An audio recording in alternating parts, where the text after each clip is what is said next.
रसूल अल्लाह ने 5 खूबसूरत हदीसें बताई। नंबर 1, तुम में से बेहतरीन शख्स वो है जो ना किसी को तकलीफ दे और ना किसी की तकलीफ का जरिया और सबब बने।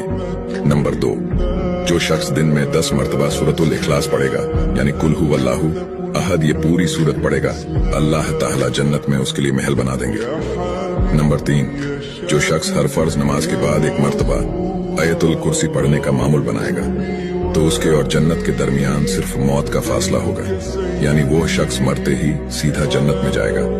नंबर 5, जो शख्स घर से निकलते वक्त ये दुआ पढ़ेगा, बिस्मिल्लाहि तवक्कलतु अला अल्लाह ला हौला वला कुव्वता इल्ला बिल्लाह, तो अल्लाह ताला शैतान के शर से उसकी हिफाजत फरमा देता है और जिस काम को वो निकला अल्लाह ताला उसमें आसानी पैदा फरमा देता है। नंबर 5, रसूल अल्लाह ने फरमाया, वो शख्स हरा भरा रहे, हंसता खेलता रहे, जो शख्स मेरी हदीस सुने उसको महफूज रखे और उसको दूसरों तक पहुंचाए।